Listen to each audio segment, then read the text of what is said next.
thought it was just too much? We don't have it. We can't. Our hole is too big, you know. I'll start us off. No, honestly, like it was really weird. I think we were down. I was just telling Matt this on the way up. We were down 7 or 9 at and with like 30 seconds left, I forget. And I said crazier things have happened out loud, and the other JMU players looked at me and kind of laughed.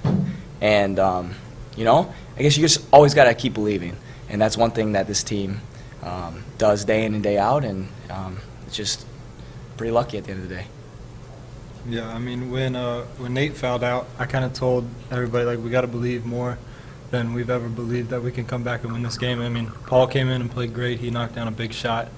And, I mean, everybody stepped up and made a play, a couple of steals, clutch free throws by pretty much everybody. And, I don't know, we just never stopped believing. Talk about your three. It used up some rim, as I recall, kind of. Yeah, quite a bit. Yeah. Well, I mean, I haven't been shooting very well the whole game, kind of uncharacteristic shooting game. But I guess I played the percentages and then figured I'm a pretty good shooter, and then, I mean, it went in. So. What were you thinking as it went up and as it kind of rattled there? I mean, I thought it felt way too good. Like when I kind of rimmed out, I thought it was going to go out, and I was like kind of disappointed, but then it went back in, and I was relieved, to say the least. Of course, once you get to overtime, as you mentioned, you have to play, or one of y'all mentioned, you had to play without Nathan, and that put Paul in there.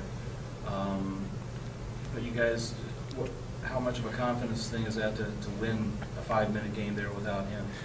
I'll go. Obviously, Nate's one of the best players in the country, in the conference, and anytime he goes down or he's with foul trouble, you know, you got to kind of have that next man up mentality.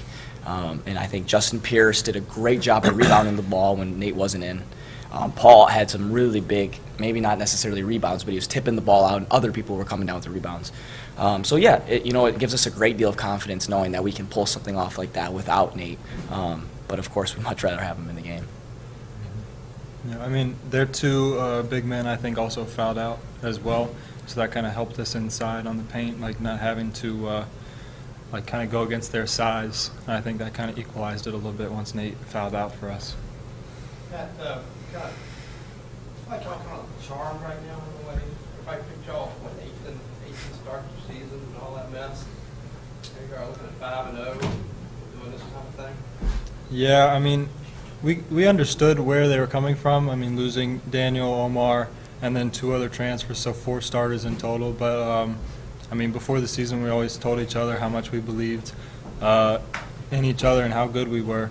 So, I mean, we're just have a chip on our shoulder, and every single night we just want to come out and prove pretty much the entire league wrong that they counted us out.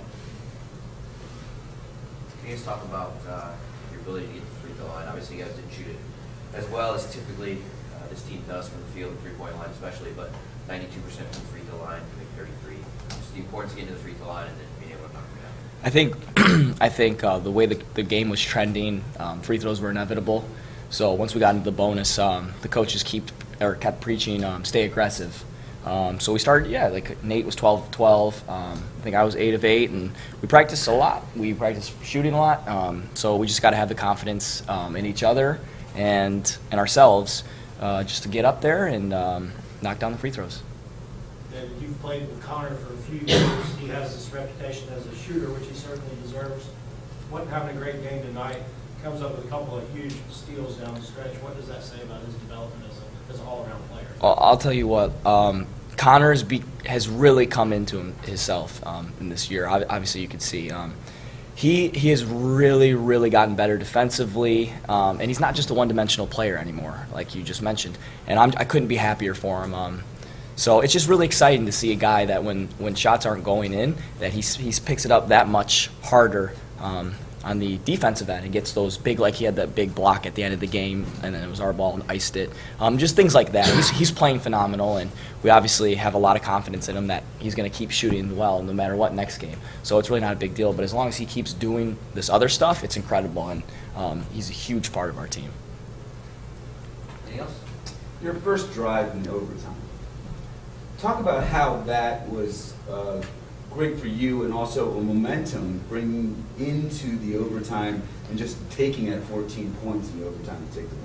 Right. Of course, you want to. We had all the momentum in the world. Matt hit an unbelievable shot, and I think when you get that, when you're the team with the momentum, you also have to strike first. So it was great to get the first points on the board in overtime, just so that we had the confidence moving forward the rest of the game that this game is in our hands. And again, I credit our whole coaching staff, every single one of our players, everyone in our program, for just keeping on the belief that this game isn't over till it's over, and it was an incredible win for us. Matt, your shot to put it in overtime. You guys are the hottest three-point shooting team in the country. Talk about that a little bit, and also going into overtime off that big shot. Well, I mean, I don't think we shot. I haven't seen the numbers, but I don't really think we shot it very well as a team from three this game, which is kind of uncharacteristic. But I mean, I was able to put in the last shot, and then I mean, like Dave said earlier, we had all the momentum going into overtime, and we just told each other, like, let's take it, like, let's go. We have our home court, we have our fans behind us, and let's go get the win. Now, not only it was a great comeback, you guys are 5-0 first time in history. You're making history tonight other than a comeback. Talk about that as a personal place and also a team momentum going for the rest of the season. I mean, it's a it's a huge part to our team. I mean, it means a lot to everybody. I mean, we've obviously seen it. I mean, we've kind of talked about it. We haven't let us really consume our thoughts. I mean, we still had to go out and play the game. But, I mean, it's really a special thing to do. I mean, it's never been done before. And I mean, it's just 5 games. I mean, we still have 13 more games in conference left. So, I mean, we can't really get ahead of ourselves. We got to focus on Towson. I mean, Towson was picked to be top 2 in the league, so we got a big test in front of us. I agree with Matt. Anything else? You talk about history. Do y'all even talk about the NCAA? To be honest with you, we do, and I think that you can't be scared of the history, because that we've only been here for however many years. This is Matt's first year playing, so that what's happened in the past has nothing to do with Matt or some of us. We talk about it. I think you got to have that confidence and have those goals in the back of your mind. So I think amongst our players, we all believe that this could be the year, of course. But we can't get too far ahead of ourselves. We just got to keep taking it day by day and keep believing that this is the year, of course. Why not?